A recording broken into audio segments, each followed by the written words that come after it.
اللہ تعالیٰ نے رمضان میں زوجہ کے قریب جانے سے صحابہ کو منع کیا تھا. بڑا دلچسپ واقعہ ہے.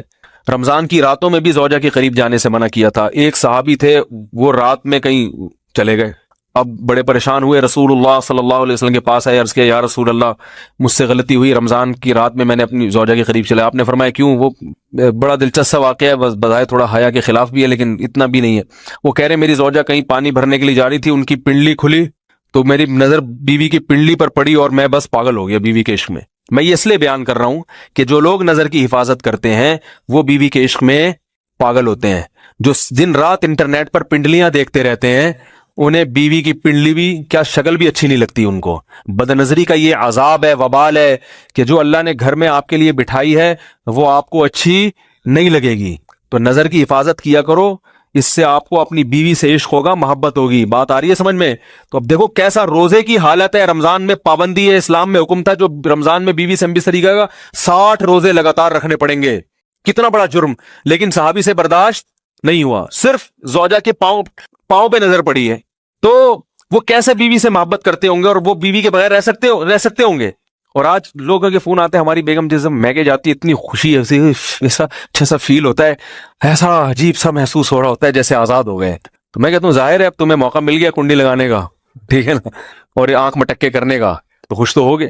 تو یہ بھی ایک عذاب ہے جو لبرل لوگ نے جس عذاب میں ڈالا ہوا ہے نا، اس میں عورت کے حقوق نہیں ہے. عورت کے حقوق نظر کی حفاظت میں اور عورت کے پردہ کرنے میں ہے. جب مرد باہر نکلے گا سب پردے میں ہوں گی تو آئے گا کس کے پاس؟ بیگم کے پاس ہی آئے گا.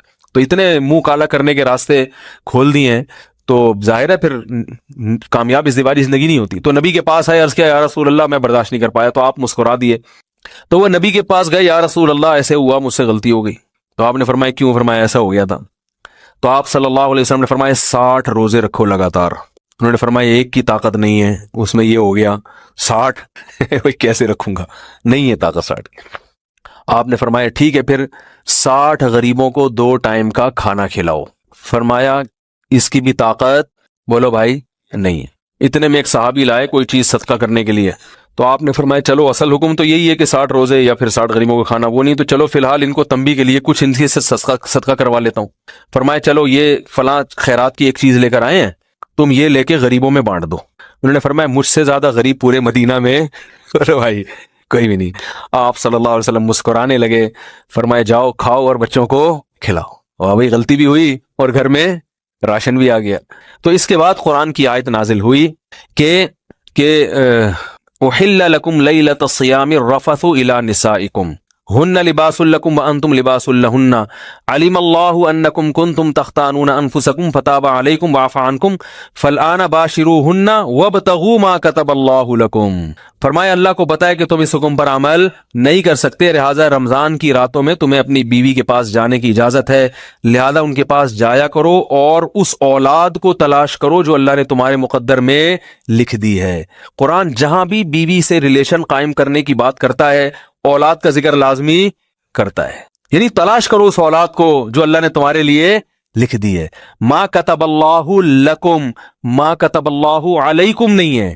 علا کا مطلب تمہارے خلاف، لکم کا مطلب تمہارے فائدے کے لیے. لام عربی میں نفع کے لیے آتا ہے، علا عربی میں ضرر اور نقصان کے لیے آتا ہے.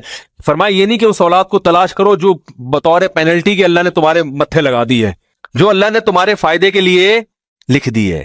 اس سے پتہ چلتا ہے اسلام اولاد کی کثرت پہ کس قدر حریص ہے. بات آ رہی ہے اور بھی اس بارے میں آیتیں ہیں قرآن مجید کی، مگر میں اب زیادہ تفصیل میں نہیں جاؤں گا. کچھ آیتیں رہ گئی ہیں، کچھ احادیث رہ گئی ہیں، تو وہ انشاءاللہ پھر اگلے